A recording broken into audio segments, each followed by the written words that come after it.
오늘도 하나님께서 저와 여러분이 주시는 말씀은 아가서 1장 1절의 말씀을 통하여 사랑은 상태 동사다라는 말씀의 제목으로 하나님의 말씀이 선포될 때에 하나님의 목적교의 뜻이 잘 들려져서 그 말씀에 순종할 때 주시는 참복을 마음껏 누리시는 저와 여러분 되기를 주의 이름으로 축원합니다.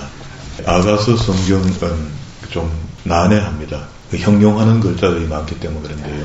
그리고 또 이 책이 어렵게 느껴지는 것은요, 장절이 분명치 않습니다. 원래부터 히브리어 성경이 기록되어 있을 때는요, 우리가 보고 있는 장과 절이 없다 그랬죠. 장은 700년 전에 랑톤이라는 신부가 성경을 보기에 너무 난해하니까 그 필사하면서 장을 구분했고, 그 다음에 인쇄공이 500년 전에 인쇄하려고 들여다보니까 이래갖고 책 안 팔리겠다.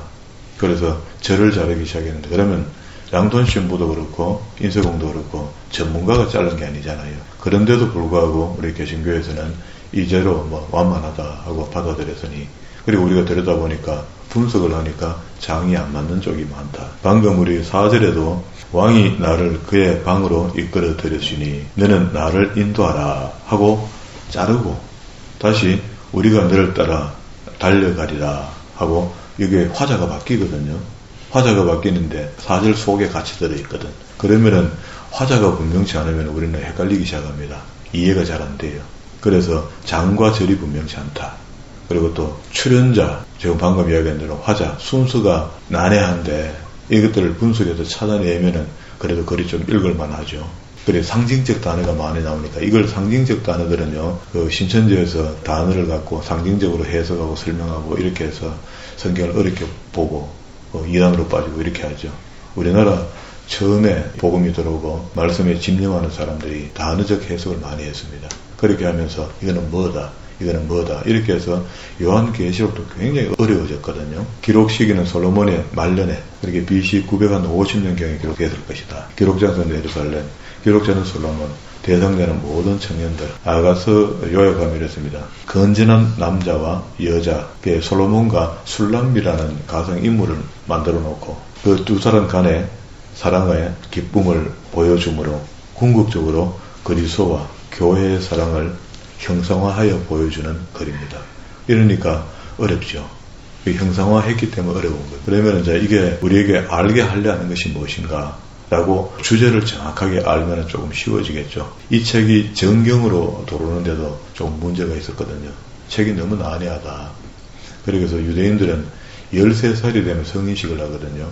13살 전에는 이 책을 못 읽게 했습니다. 금지책이었습니다. 여기 등장하는 인물들을 보면은요, 솔로몬, 술람미, 백성, 공중 여인, 신부의 오빠들, 신부의 고향 친구들, 이런 식으로 계속 사람들이 등장하는데, 이 짧은 책에 많은 사람들이 화자가 왔다 갔다 하니까 장 분별이, 절 분별이 잘 안 된다. 그렇게 이야기를 하는 거죠. 그런데도 불구하고 성경에, 정경 속에 들어오게 된 것은요, 하나님과 교회를 남자와 여자로 보고 하나님이 이 교회를 그만큼 사랑하신다는 겁니다. 하나님과 인간의 관계 속의 사랑. 그게 하나님과 우리를 구약에서는 부부로 관주하잖아요.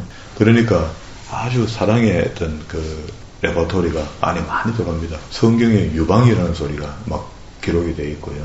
오빠들이 자기 여동생을 그 유방을 크게 해준다, 성형해준다는 이런 의미의 글들도 있거든요. 그리고 얼굴이 뜨끈뜨끈하게 이거 어떻게 미소년들이 있습니까? 성인이 돼서 읽어야 된다 라고 이야기를 하는 겁니다. 그리고 구조를 한번 잘라보면 이렇습니다. 1장부터 표시해놓으면 나중에 그나마 조금 보기가 나을 겁니다. 2장 7절까지 한 단락으로 사랑에 대한 이야기를 합니다. 큰 주제, 우리 그 구조표만 그렇게 잘라놨어요. 2장 8절부터 3장 5절까지 여기는 사모하는 것, 그리움, 남녀 간의 그리움과 사모하는 이런 의미의 글들이 안에 들어있습니다.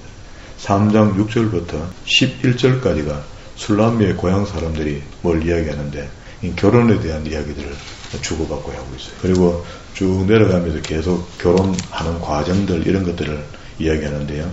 결혼 전날, 그리고 또 결혼하는 날, 오빠들이 보고 이야기하는 것, 그리고 혼인잔치 초청, 이런 것들을 5장 1절까지 이야기합니다. 그리고 5장 2절부터 6장 10절까지. 결혼하고 난 뒤에 부부가 영원히 잘 살 수 있나? 우리도 살아봤지만 갈등이 있죠. 갈등. 사랑했기 때문에 갈등이 있는 것. 그리고 이런 갈등들을 이겨내면요, 성숙한 부부가 되겠죠. 근데 우리는 그거 못 이기고요. 요즘은 이혼이 너무 많이 하잖아요. 이건 하나님 뜻이 아닙니다. 성경을 제대로 배우면 결혼도 조심스럽게 하지만 결혼하고 난 뒤에도 안정화가 돼야 되고 또 끝까지 롱런하게 되는 겁니다. 6장 11절부터 제외입니다. 제외. 갈등하고 마음이 멀어져서 마음이 멀어지면 몸도 멀어지겠죠. 멀어져 있다가 다시 화합하는 것. 제외하게 됩니다. 6장 11절부터 7장 10절까지 그 중간에 이제 이런 일들이 있을 때 그 외에 여러 사람들, 그렇게 예루살렘 여인들이 그래 잘했다 하면 칭찬도 하고요, 책망도 하고 이렇게 해요. 그리고 이제 7장 11절부터 마지막 절까지는 이제 성숙 단계로 넘어갑니다. 우리가 결혼하니까 그렇습니다. 사랑해서 결혼하는 과정, 결혼해서 갈등하고 그러고 다시 이게 안전화돼 갖고 잘 나갈 수 있는 거. 이게 성숙 단계로 넘어가서 영원히 간다. 이렇게 보면 되겠죠. 그러면 이제 사실 이 정도 되면은 이제 이 부족 어느 정도 좀 잘려졌거든요. 그래서 이제 안에는 화자가 따로 다 있거든요. 그 화자만 정리 잘하면 되는데 이 아가서를 다 보고 나면은요, 우리한테 큰 질문 하나가 생겨야 되는데, 질문이 사랑이 도대체 뭐냐? 하나님 겉으로 우리를 사랑한다는데 사랑이 그냥 사랑하는 건 같다 하고 그냥 이때까지 온 거야. 어떤 교회에서 청년들이 장로님은 안 알겠나 싶어가 장로님 사랑이 뭡니까? 이렇게 물으니까 장로님이 가만히 생각하더니 대답이 안 되거든. 말할 수 있는 준비가 안 되어 있으니까 그래서 장로님이 눈물의 씨앗이라. 유행가 속에 나오는 게 기억밖에 안 나는 거야. 눈물의 씨앗이다. 사랑은요, 저도 뭐 다를 알 수 없죠. 사랑이 무엇인가 했을 때 눈물의 씨앗 맞습니다. 우리가 유행가 속에 들어있으니까 많이 울게 되는 건 맞습니다. 그리고 또 안아주는 것, 위로하는 것, 믿어주는 것, 생각하는 것, 뭐 이런 거 전부 사랑 속에 들어갈 겁니다. 근데 그 사랑이 부피가 있는가 봐요. 크기가 있는가 봐요. 많이 생각하는가, 적게 생각하는가. 이 사이에서 이제 사랑이 진실이 이제 판가름 나는 것 같아. 많다, 적다로 갈라집니다. 사랑이라는 단어 자체가요, 문법상으로 해석을 하면요, 상태동사, 오늘 제목이 사랑은 상태동사다 하십니다는 말씀의 제목이라. 그게 사랑은 상태동사인데, 상태동사라는 말은 무슨 말이냐면요, 무엇을 하는 것을 상태동사라 합니다. 그러면은 사랑이란 답이 전에도 나오죠. 아까 제가 이야기한 눈물의 씨앗도 맞다, 안아주는 것도 맞다, 위해주는 것도 맞다, 만져주는 것도 맞다, 생각을 많이 하는 것도 맞다. 이게 다 사랑 맞다. 맞는데 지금 해라, 지금 사랑해라는 거지. 그러면 그 눈물의 씨앗도 많이 뿌리게 되고, 안아주는 것도 여러 번 하게 되고, 위하는 것도 많이 이해해주고, 한 번 이해하고 말 것 여러 번 이해해준다, 이런 말이죠. 만져주는 것, 생각나게 하는 것, 이런 것도 많이 생각하게 된다. 사랑하는 사람이기 때문에. 이게 우리가 이해하는 문법상으로 사랑은 상태 동사다. 이게 극한 사랑을 이야기하는 거죠. 일천 여인을 만나면서 사랑을 찾지 못했던 솔로몬이 마지막에 아가서를 기록해서 남겼으니 이 사랑의 창가죠, 창가. 이걸 보고 시를 하시림 하는 뜻이 노래 중에 노래다, 이런 뜻이거든요. 자, 이 정도 해놓고 읽어보면 이제 주제를 달든지 앞에 선을 긋든지 화자만 잘 정리해도 내가 이 책을 읽을 수 있는데, 제가 이 책을 어른 목사님들한테 배울 때는 이게 무슨 말인지 이해를 못하겠어요. 이게 이제 신천지처럼 되는 겁니다. 이 뒤에 한번 가봅시다. 내가 5장 10절에 한다고요. 신랑에 대한 칭송을 하는데요. 내 사랑하는 자는 희고도 붉은 많은 사랑 가운데서 뛰어노는도다 하니까, 희고 하니까 이거 흰 글을 동그라미 갖고 이걸 내가 그때 공부할 때 내가 연필로 적어 놓은 게 있습니다. 무죄성. 죄가 없다는 거예요. 그리고 또 뒤에 11절에 머리는 순금 같고 머리털은 고불고불하고 까마짭짭하고 머리가 곱슬머리였던가 봐. 까마귀같이 검구나 하니까 머리는 권위, 머리털은 지혜, 이렇게 해석하니까 이걸 갖다가 어떻게 우리가 다 이렇게 해석하는 방법들도 한때 있었으니까 그 어른 목사님이 우리한테 이렇게 가르쳐 줬겠죠. 제가 공부하는 막 열심히 다닐 때. 그래, 뺨은 인격이고 밑에 손은 능력이고 몸은 종기고 다리는 견고한 거고, 말은 맞는 말 맞죠. 이거 얼마나 연구를 해서 이걸 찾아내겠죠. 지금 이렇게 보는 것도 좋다 말이야. 어른들 목사님 열심히 애들 썼으니까 저도 그래 배웠고, 저는 그렇게 이제 해석하고 설명하기 싫고, 화자만 잘 알아도 이 책은 혼자서 읽어볼 만하다. 그러게 술람이라는 가상의 여자를 솔로몬이 사랑했기 때문에, 가상의 여자가 아니면은요, 일천 여인을 거느릴 이유가 없잖아요. 안 그렇습니까? 자기가 일천 여인을 거느리면서도 만족감이 없으니까 술람이라는 까마잡잡한 여자 상대를 정해놓고 사랑의 애가를 부른 겁니다. 진짜 참 사랑할 만한 여인은 이런 여인이다. 이렇게 이제 이야기하는 거죠. 그래놓고 이제 보면은 1절에는 솔로몬의 아가라 했으니까 아가 맞습니다. 내가 입맞추기를 원하니 내 사랑이 포도주보다 나음이로다 하고 오늘 읽었던 본문의 말씀이 아까 4절 중에서 우리가 너를 따라 달려가리라 하는데 우리 앞에다가 슬러시 끊고 앞에 문장하고 내용이 달라졌습니다. 그러면 뒤에는 우리라는 예루살렘 여인들이 달려간다. 훈수하러 간다. 이런 말이에요. 가서 기뻐하며 즐거워하여 내 사랑하는 포도주보다 더 진함이라 처녀들이 너를 사랑함이 마땅하다 하고 의시도 해줬고요. 5절부터 술람미가 이야기합니다. 예루살렘 딸들아 내가 비록 금으나 아름다우니 계달의 장막 같을지라도 솔로몬의 휘장과도 같다. 화려하다 이 말이지. 솔로몬의 휘장이 얼마나 화려하겠습니까? 내가 햇빛을 쬐어서 거무스름할지라도 그렇게 이제 솔로몬이 사랑했던 술람미라는 여인이 좀 야생마 같이 되게 문화에 잘 길들이지 않는 그런 여자인데 자기는 첫 여인을 만났는데 궁중에 사는 여자고 공주들을 만났잖아요. 그러니까 조금 밖에 있는 활발한 여성을 봤을 때 좀 사모했겠죠. 어머니의 아들들이 나에게 노하여 포도원지기로 삼았습니다. 나의 포도원을 내가 지키지 못하였구나. 내 마음으로 사랑하는 자야 내가 양치는 곳과 정오에 쉬게 하는 곳을 내게 말하라. 그러면 찾아가겠다는 말이겠지. 8절에는 예루살렘의 여인들입니다. 이런 이야기가 있고 하는데 화자가 바뀌면서 여인 중에 어여쁜 자야 내가 알지 못하겠거든 양떼의 발자취를 따라 목자들의 장막 곁에 너희 염소 새끼를 먹일지어다. 그 여인들이 이렇게 화답해 주니까 솔로몬이 이 이야기를 받아서 한마디 하는데요. 내가 너를 바로의 병거의 준마에 비하였구나. 애굽에 좋은 말이 있잖아요. 우리나라 같으면 말은 태어나면은 제주도 보내고 하는 그런 말이 있잖아요. 사람 태어나면 서울로 보내라. 이게 훈련 잘 된 말들이 애굽에 있었고 애굽에 내려가서 좋은 말들을 사오기도 하고 그랬거든요. 그래서 그 준마에 비하였구나. 내 두 뺨은 따은 머리털로 내 목은 구슬꿰미로 아름답구나. 우리가 너를 위하여 금사술에 은을 박아 만든다고 화려하게 만들겠다. 다듬어 주겠다. 이렇게 하니까 술람미가 이야기를 합니다. 왕이 침상에 앉았을 때 나도 기름이 향기를 뿜어냈구나. 나의 사랑하는 자는 13절이 이제 화자가 바뀐 겁니다. 지금 13절에 나의 사랑하는 자는 내 품에 가운데 모략 황주머니요 나의 사랑하는 자는 내게 엥게디 포도나무 고별라 송영 이렇게 이야기를 하니까 또 솔로몬이 듣고 내 사랑아 너는 어여쁘다 내 눈이 비둘기 같구나 하니까 그러니까 다시 또 술람미가 하는 이야기가 16절에 나의 사랑하는 자야 너는 어여쁘고 화창하다. 우리의 침성은 푸르고 우리의 집은 백향목 들보 잣나무 석가래구나. 이게 화창하다 할 때 이때도 역시 넘넘하다. 이제 자기 신랑을 봐줄 때 안 그렇게 했습니까? 신랑이 된 사람. 나는 샤론에 수선하여 꼴짜기의 백합화로다. 이게 백합화, 수수나 이런 꽃들을 상징적으로 이야기할 때는 겸손을 고백하는 것. 이런 의미가 있다고 합니다.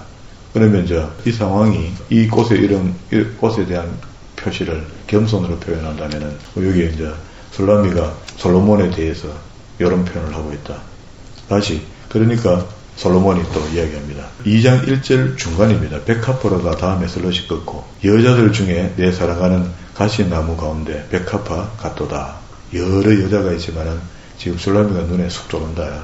그 공주들이 많은데도 불구하고 첫 여인을 거느리고 있었지만 그 야생마 같은 그 여자가 덜 사슴 같은 여자 그를 이야기하는 겁니다. 그렇게 술람미가 또 한마디 합니다. 남자들 중에 나의 사랑하는 자는 숲풀 가운데 사과나무 같구나. 내가 그늘에 앉아서 심히 기뻐하였고 그 열매를 내 입에 달도다. 그가 나를 인도하여 잔치집에 들어갔으니 그 사랑은 내 위에 깃발이로다. 그게 내 위에 깃발이로구나 하는데 이 깃발은 정복한 사람들이 꼽는 거잖아요. 그렇게 그 남자한테 마음을 줬다 이런 말이겠죠. 참 묘하다 그죠? 설명이. 너희는 금포도로 내 힘을 뒀고 사과로 나를 시원하게 하라. 내가 사랑함으로 병이 생겼다. 근데 이 병은 요즘 사람들은 잘 몰라도 우리는 젊었을 때 상사병이 있었죠. 그 상사병을 이야기하는 것 같습니다. 그가 왼팔로 내 머리를 모으고 오른팔로 나를 안는구나. 그 사랑에 끌어안는 거니까 사랑의 표현이다 그죠? 7절 후미에도 원하기 전에 흔들지 말고 깨우지 말라. 가만히 둬라. 어려운 글이지만 읽었을 때 참 둘이 사랑했는 모양이다 그죠? 사랑. 거기 대주제가 뭡니까? 1장 1절부터 2장 7절까지가 사랑이죠. 사랑. 사랑이라는 표현을 충분히 이해되도록 우리가 읽어볼 수 있었죠. 그리고 8절부터 얼마나 이 둘이가 신분이 다르니까 만나기가 힘들 거 아닙니까? 옛날 전설에 그렇게 이야기해요. 솔로몬이 사냥을 갔는데 사냥터에서 이 여인을 만난 거야. 우연히 덜사슴 같은 여자를 만났는데 한눈에 반했어요. 반해서 내하고 궁궐에 돌아가자. 그럼 내가 잘해주겠다. 이렇게 나는 벌써 약혼한 남자가 있다. 이렇게 하니까 왕이 더 이상 진행을 못 시키고 돌아왔는데 마음에 상사병이 걸렸단 말이야. 그리고 난 뒤에 이 글을 만들었다. 그러면서 좀 이해가 되죠. 그렇게 놓친 물고기가 크게 보이니까 더 사랑스럽고 뭐 그랬던가 봐요. 천하의 솔로몬도 뭐 할 수 없다 그죠. 내 사랑하는 자의 목소리로구나. 보라 그가 8절입니다. 2장 8절 보라 그가 산에서 달리고 작은 산을 빨리 넘어오는도다. 내 사랑하는 자는 노루와도 같고 어린 사슴과도 같아서 우리 벽 뒤에 서서 창으로 들여다보며 창살 틈으로 엿보는구나. 사슴이 노는 거 보면 호해를 잘락잘락거리면서 탁 이렇게 궁금해하면서 들여다보고 가는 그런 거 묘사하는 것 같아요. 10절 나의 사랑하는 자가 내게 말하여 이르기를 그러면 누가 또 다음에 바돈을 받았을 거 아닙니까? 술람미가 이야기합니다. 이게 8절부터 10절 이르기를 하는 게 솔로몬이 얘기하더라. 그 다음에 다시 술람미가 나의 사랑 내 어여쁜 자야 일어나서 함께 가자. 겨울도 지나고 비도 그쳤고 지면에는 꽃이 피고 새가 노래할 때가 이르렀는데 비둘기의 소리가 우리 땅에 들리는구나. 무화과 나무에는 푸른 열매가 익었고 포도나무는 꽃을 피워 향기를 통하는구나. 나의 사랑 나의 어여쁜 자야 일어나서 함께 가자. 바위 틈 낭떠러지 은밀한 곳에 있는 나의 비둘기야 내가 내 얼굴을 보게 하라. 내 소리를 듣게 하라. 내 소리는 부드럽고 내 얼굴은 아름답구나 하고 또 화자가 또 바뀝니다. 15절에 우리를 위하여 여우 곧 포도원을 흐는 작은 여우를 잡아라. 방해하는 뭐가 있었다. 사랑은 우리의 포도원에 꽃이 피었습니다. 내 사랑하는 자는 내게 속하였고 나는 그에게 속하였도다. 이미 사랑이 무르익어간 것 같습니다. 그가 백합화 가운데서 양떼를 먹이는구나. 내 사랑하는 자야 날이 저물고 그림자가 사라지기 전에 돌아와서 깊은 밤이 되기 전에 돌아와서 베테르 산에 노루와 어린 사슴과 들지니라. 내가 밤에 침상에서 마음으로 사랑하는 자를 찾아노라. 이거 누가 이렇게 하겠어? 솔로몬이죠. 솔로몬이 이렇게 찾는 겁니다. 찾아도 찾지 못하였노라. 이에 내가 일어나서 성 안에 돌아다니니 마음에 사랑하는 자를 거리에서나 큰 길에서 찾으리라 하고 찾았으나 만나지 못하였노라. 성 안을 순찰하는 자들을 만나서 묻기를 내 마음에 사랑하는 자를 너희가 보았느냐 하고 마음에 사랑하는 것을 이야기하는데 누가 그걸 알겠습니까? 혼자 하는 건. 그들은 지나치자마자 마음에 사랑하는 자를 만나서 그를 붙잡고 내 어머니 집으로 나를 잉태한 이에 방으로 가기까지 놓지 아니하였노라. 예루살렘의 딸들아 대상이 달라졌습니다. 또 이번에는 5절에 내가 노루와 들사슴을 두고 너희에게 부탁한다. 사랑하는 자가 원하기 전에는 흔들지 말고 깨우지 말라. 그냥 꿈에서라도 계속 만나고 싶다. 이렇게 사모하고 사랑하는 사람하고 결국은 결혼하게 되는데 모략과 유황과 6절입니다. 또 한 템포 지나갔죠. 처음에 사랑하고 사모하는 마음을 설명하고 그러니 그만큼 사모하니까 결혼해야 되겠죠. 모략과 유황과 상인의 여러 가지 향품으로 향내 풍기며 연기 기둥처럼 거친 덜에서 오는 자가 누구인가 볼지어다. 솔로몬의 가마라. 이스라엘의 용사 중에 60명이 둘러섰는데 다 칼을 잡고 싸움에 익숙한 사람이라. 호위병들이 있었고 밤에 두려움으로 말미암아 각기 허리에 칼을 찼느니라. 9절 솔로몬 왕이 레바논 나무로 자기의 가마를 만들었는데 그 기둥은 은이요 바닥은 금이고 자리는 자색 깔개라. 그 자색은 왕만 사는 것이니까 그 안에 예루살렘의 딸들의 사랑이 엮여져 있구나. 왕이 사랑하는 마음이 가마를 통해서 보여지기도 하고 시온의 딸들아 나와서 솔로몬의 왕을 보라. 혼인날 마음이 기쁠 때에 그의 어머니가 씌운 왕관이 그 머리에 있구나. 하여튼 읽어보니까 뭔가가 화려하고 진실하고 깨끗하기도 하고 표현을 이렇게 적나라하게 하는데 읽어도 뭐 좀 추접다 더럽다 이런 생각이 안 들잖아요. 그게 순수 무고한 사랑을 글로 표현해놨거든요. 그래서 그런 겁니다. 그러면서 이제 신부의 아름다움을 찬미합니다. 그게 결혼하는데 신부가 뭐 최고죠. 남자의 눈에는. 그래서 솔로몬이 이야기합니다. 내 사랑 너는 어여쁘고도 어여쁘다가 너울 속에 있는 내 눈이 비둘기 같고 내 머리털은 길리앗산의 산 기슭에 누운 염소 같구나. 우리는 이런 표현들을 다 아름답게 다 표현을 모았는데 솔로몬은 그 당시의 문화로서 그 당시의 사냐 이런 것들을 봤을 때 이런 표현이 나오는 것은 그 당시의 사람들이 읽어봤을 때 경험해본 사람 말이야. 우리가 금강산에 가본 사람은 금강산의 이야기를 하면 그래 아름답다 그래 대단하다 이렇게 동조해 줄 수 있잖아요. 이게 솔로몬이 이렇게 이야기하면 이거를 읽는 사람이 그렇게 맞다 그렇게 아름다웠구나. 2절에 내 이는 모욕장에서 나오는 털 깎인 암양곳 새끼 없는 것이 하나도 없이 각각 상태를 낳는 양 같다. 풍요로운 내 입술은 홍색 실 같고 내 입은 어여쁘고 너울 속에 내 뺨은 석류촉 같다. 이건 이제 입술은 할아버지 목사님 가르쳐줄 때 뭐라고 가르쳐줬냐면요 신앙 고백이다. 생뚱맞죠?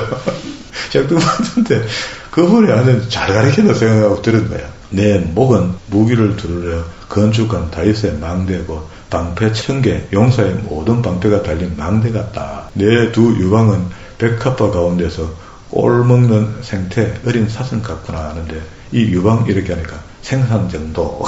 그러게 결혼 그 전날 저녁에 다시 솔로몬이 고백하는데요. 날이 저물고 그림자가 사라지기 전에 모략산과 유황의 작은 산으로 가리라. 나의 사랑 너는 어여쁘고 아무 흠이 없구나. 내 신부야 너는 레바논에서부터 나와 함께 하고 레바논에서부터 나와 함께 가자. 내 누이야 내 신부야.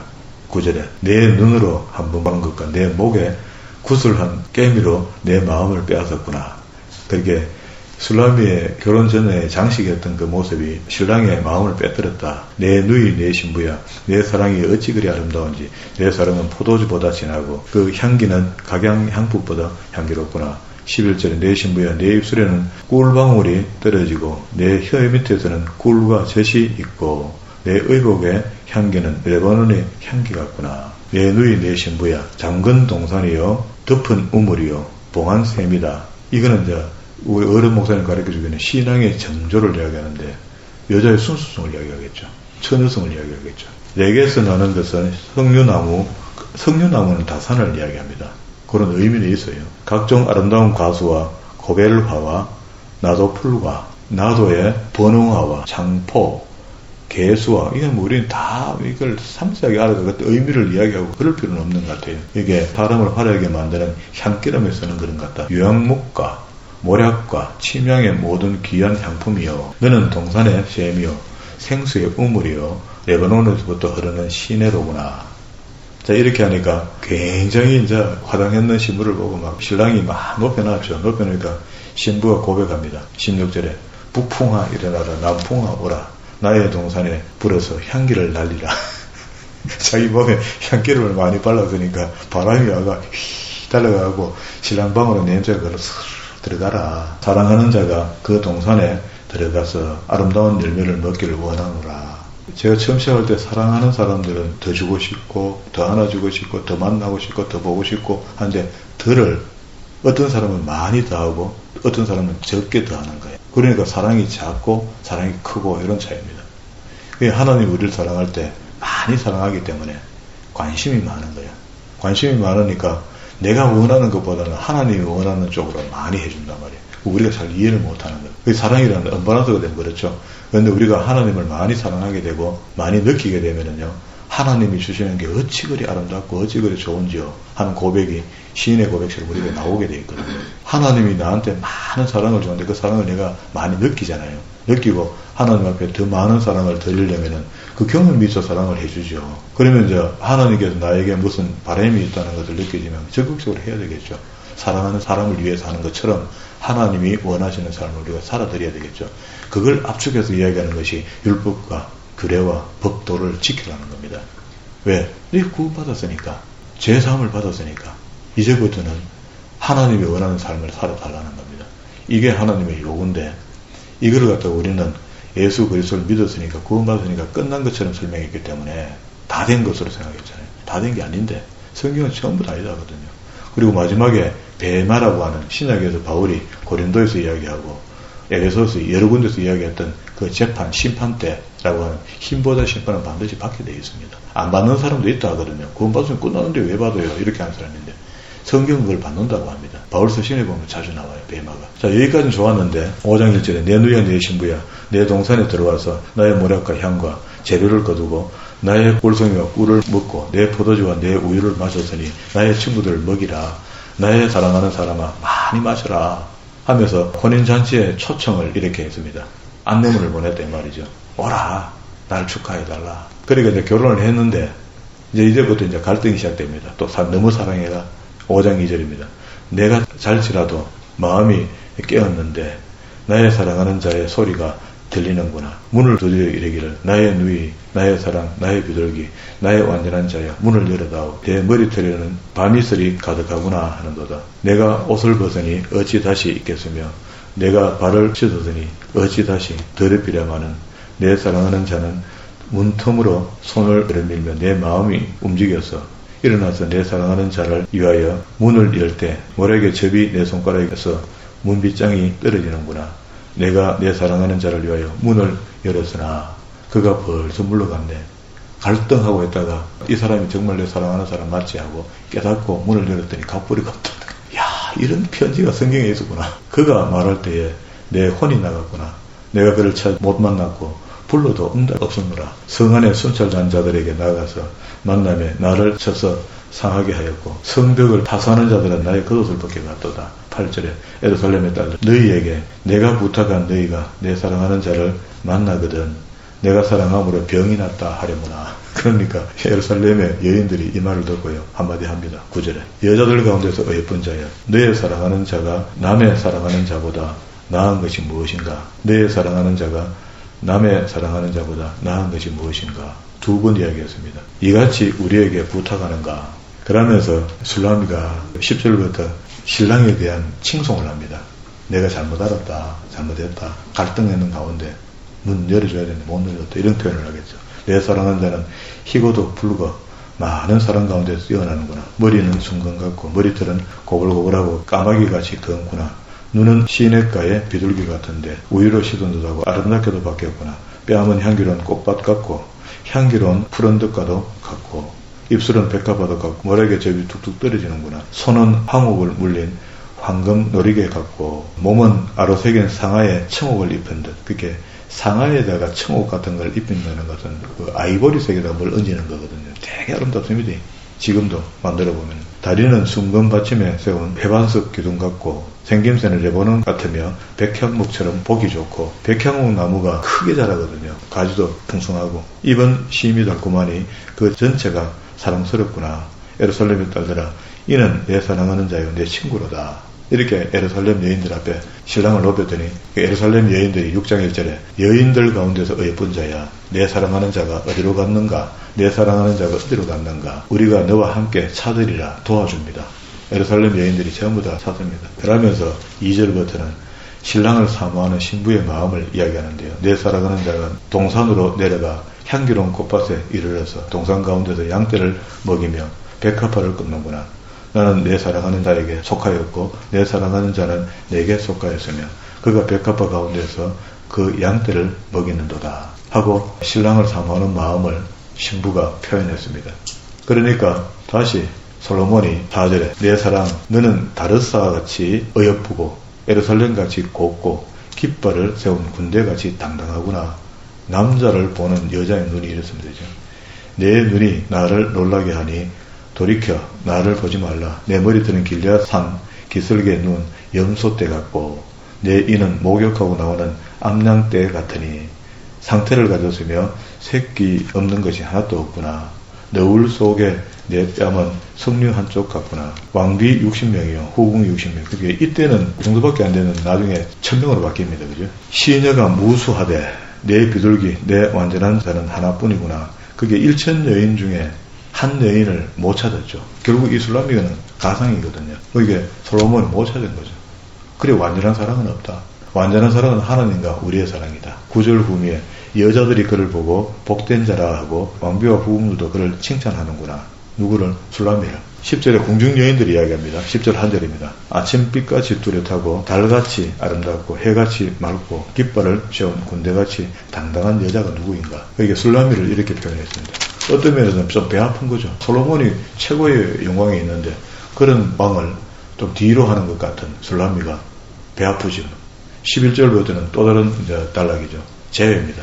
그렇게 갈등하고 헤어졌던 사람을 서로 높여주기 시작하더니 이제 다시 만나는데 꼴짝에 푸른 초목을 보려고 포도나무가 순이 났는가 석류나무가 꽃이 피었는가 알려고 내가 포도동산으로 내려갔을 때에 부지중에 내 마음이 나를 내 귀에 백성의 수레 가운데 이르게 하였구나. 가고 싶진 않은데 수레가 자기를 끌고 갔대요. 우리 부부 싸움하면은 중간에 누가 하나 그들가 막 막 미안하다 캐라 막 그래 끝내라 막 가만 끌려가는 척 하면 가지 자기가 가지고 그래가서 합의하고 끝내야죠. 그러게 예루살렘 여인들이 돌아오라 술람미 여자야 돌아오라 우리가 너를 보게 하라. 그렇게 다시 요것도 13절에서 두 문단으로 갈라졌습니다. 이제. 그래 하라 해도 슬러지겠고 너희가 어찌하여 마나임에서 춤을 추는 것을 보는 것처럼 술람미 여자를 보려 하느냐. 그랬더니 7장 1절에 예루살렘 여인들이 춤추는 신부에게 이야기하는 거예요. 귀한 자에 따라 신을 신은 내 발이 어찌 그리 아름다운고 내 넓적다리는 둥글어서 숭령공에 손이 만든 구슬꿰미 같구나. 배꼽은 썩은 포도주가 가득히 부은 둥근 장 같고 허리는 백합바로 두른 밀단 같구나. 두 유방은 암사슴의 상대대기 같고 목은 상하 망대 같구나.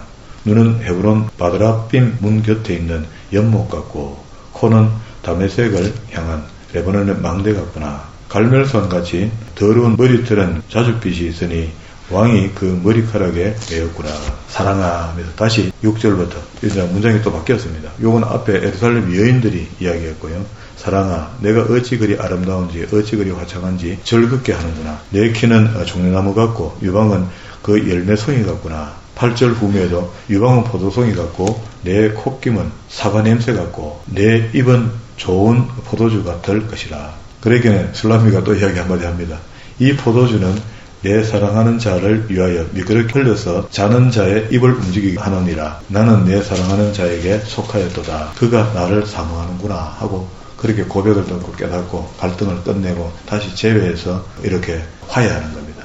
그리고 난 뒤에 완전한 사랑으로 들어가는데요. 11절에 내 사랑하는 자여 우리가 함께 들로 가서 동네에 유숙하자. 12절에 우리가 일찍 일어나서 포도원으로 가서 포도움이 돋았는지 꽃술이 피었는지 석류꽃이 피었는지 보자.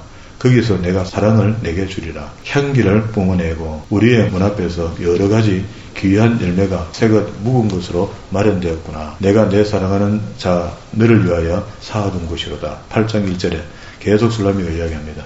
내가 내 어머니의 젖을 먹는 오라비가 같았더라면 내가 밖에서 너를 만날 때에 입을 맞추기라도 나를 업신여길 자가 없을 것이라. 내가 너를 이끌어 내 어머니 집에 들어가고 내게 교훈을 받았으리라. 나는 향기로운 술 곧 석류즙으로 내게 마시게 하겠고 너는 왼팔로는 내 머리를 고이고 안아준다는 이런 말이죠. 오른손은 나를 안으리라.